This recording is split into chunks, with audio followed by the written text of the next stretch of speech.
Hello there and welcome to another episode of the Extreme Improv Podcast Skill Show. On today's episode we're going to be talking about the improv game Stand, Sit, Bend. So before we get into all of that, I'll just introduce myself. My name is David Pustansky. If you've never listened to the show before, welcome. If you have, then welcome back. This is the podcast, part of the Extreme Improv Podcast Network, where I discuss different improv skills and how to do them and how to be successful in improv. People often think that in improv you can do absolutely anything, and whilst that is true, you can. Some things will be more successful and some things will be less successful. So I'm going to give you some tips and ideas and hopefully help you be more successful with whatever your improv endeavours may be. So, Stand, Sit, Bend. Let's just give a brief description of how this I'm about to say this extreme improv game. It's not just an extreme improv game. We do a version of it in extreme improv. But how this improv game works. Usually it's played with 3 players. In extreme improv we'll add a few more, and that's what makes it extreme. But there will be 3 players in a scene. And the 3 players, at any one time, one of them has to be standing up, one of them has to be sitting down, and one of them has to be bending forward or leaning forward. And if one player, say they're standing up, decides to sit down, then the one who is sitting down then has to stand up. But it doesn't necessarily have to be a straight swap like that. So the one who is standing up may sit down, and then the one who was sitting down might decide as they stand up just to stay bending forward, which will mean that the one who's bending forward would now have to either stand up or sit down. If they stand up, then there will be one representing standing, sitting and bending, and no one else has to move for any length of time until someone decides to change their position again. But whatever is going on, one player must be standing, one must be sitting, one must be bending. Now, with most short form improv games, it's important excuse me, just to make sure that you explain these rules to the audience so that they know what it is that you're trying to achieve, and they'll get a lot more enjoyment out of it. If you're doing a long form show or a show where you don't explain that these are the rules, that may work, but I'd guess that it'd have to be an improv initiated audience to understand what you're trying to achieve. So I always think it's better to clue in your audience as the first thing. The big tip I'd give is don't just move for the sake of it. Don't just stand up, sit down or bend forward, especially bend forward. Don't just do it for the sake of it. So make sure that you always have a reason that you're doing something. Usually it will mean justifying the change of your action with dialogue, because otherwise you're just changing your position. If we can see physically that you're bending forward to pick something up, that would work, but usually it would make more sense if, or just make it cleaner and clearer if you say, okay, I just need to pick this up, and that's why you're bending forward. Or if you're standing up and you're reaching to change a light bulb, people would understand that physically, but again, a little bit of dialogue just to acknowledge what you're doing again will help the audience understand that we're trying to make it look like we're just naturally going into these different positions without it being for the sake of the rules of the game. But you want to make it look like it's part of the story that's happening, unfolding in the scene, rather than it being just for the sake of it. The next tip I'd give you is that you can have fun with these different positions. So if someone's got a reason to be going from standing to bending, then from bending to standing, so say they were looking for something, then looking up to the sky, then looking down, no, they still can't see it, then looking up again, then that's quite fun, and it means that another player will have to adjust, and the audience will understand that as you are adjusting, it's meaning that the other player has to adjust, and you're in control of it.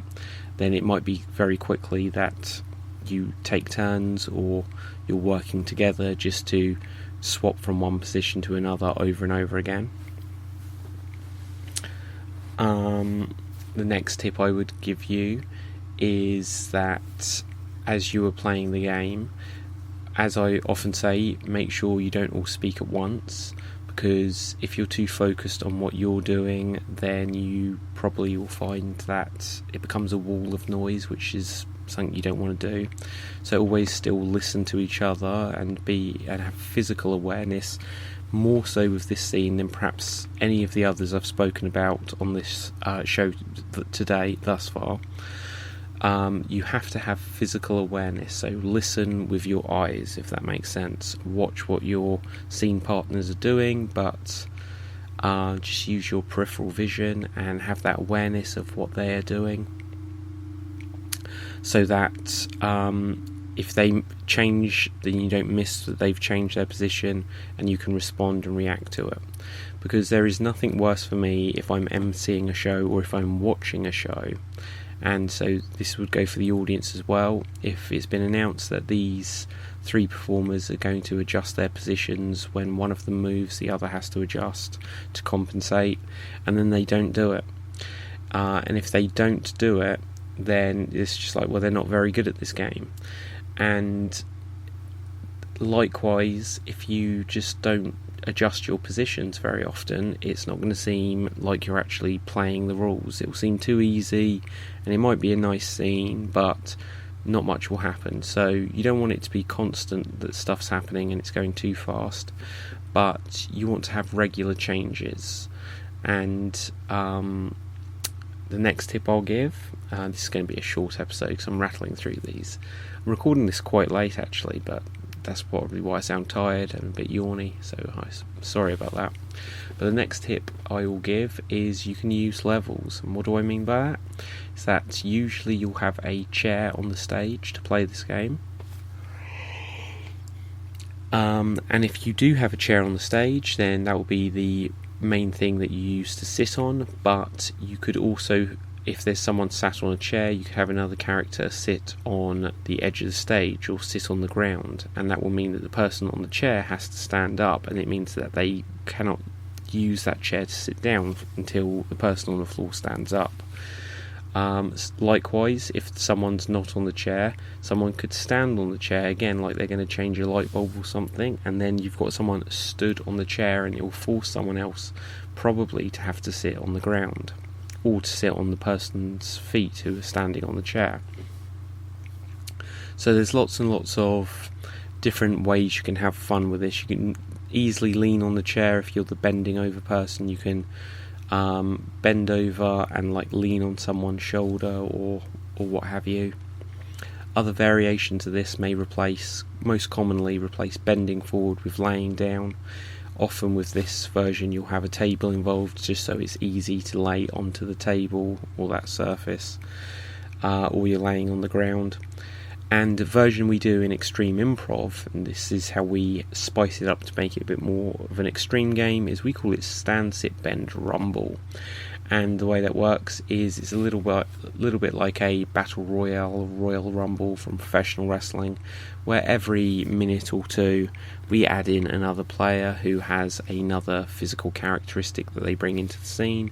So if it starts off Stand, Sit, Bend, then after 2 minutes we'll add someone else in who is lay down, and then a minute later we'll add someone else in as squat, and then a minute later we'll add someone else in as twerk or whatever you want, star jump. There's lots of different downward dog, lots of different positions, and even though they'll come into the scene with that characteristic, once they've established it, then anyone else can take their position and they can take anyone else's position, and eventually it will become a wall of noise. But that's the good point to kill it off. Once it becomes chaotic, then you kill it off, because visually it will be very chaotic. So the last tip, in fact, I'll give with this is make sure you move the story forward. Don't just have it being, oh, now I'm leaning forward, oh, I fell over, oh, now I just want to sit down, oh, my back's gone. Don't have it where it's just actions for the sake of it. Always try to think, what is the scene we're supposed to be doing? If it's that you're trying to fix something, great. If it's that you're in the Olympics, great. But make sure the story is always moving forward. Right, anyway, as you can tell, I'm very tired, but I needed to get this episode recorded, and I've had a very busy day. Just to give you a tiny bit of insight, I've been editing, I've just come back from Italy, but I've been editing the next episode of the Extreme Improv podcast Radio Rumble, because it's actually going to be ever so slightly late. This episode 5 will be slightly late, so make sure you do look out for that, because it's all going to be uploading very soon, so you'll be able to get it. And that's probably about it, in fact. So I would just like to remind everyone to subscribe to the Extreme Improv podcast. We are available on iTunes, Google Podcasts, Spreaker, Podbean, Alexa, all of these things. So just subscribe to the Extreme Improv podcast. If you want just this show, that's the Extreme Improv Skill Show. Like I mentioned a moment ago, there's the Extreme Improv Radio Rumble, and you can just subscribe to Radio Rumble individually or the Extreme Improv Chat Show individually, or you can get all three of them just by subscribing to the Extreme Improv podcast. We have other podcasts, including the Games Monster video game podcast, the Super Kick Mania Pro Wrestling podcast, and we have a travel vlog series called Jet Lagged and Loving It. We have lots and lots of good stuff, and we want to get you guys involved, so we'd love to hear from you guys what you like, what you don't like. And I can gather that probably the first thing you're going to say is that you sound sleepy, David. This is becoming a ASMR video or recording, and I was listening to this as I was driving along, and it caused me to crash my car, and now I'm going to have to sue you. Well, I apologise for that. Anyway, if you want to sue me or check out the podcasts or videos or any of our live shows, we've got shows coming up in Camden, we've got shows coming up in Hemel Hempstead, in Aylesbury at the Waterside Theatre. The dates for all of these are on our website, www.extremeimprov.co.uk, where you can find out the dates, how to sue us, anything you like. My name is David Pustansky, which is spelled Pustansky, and until next time, bye Ziz.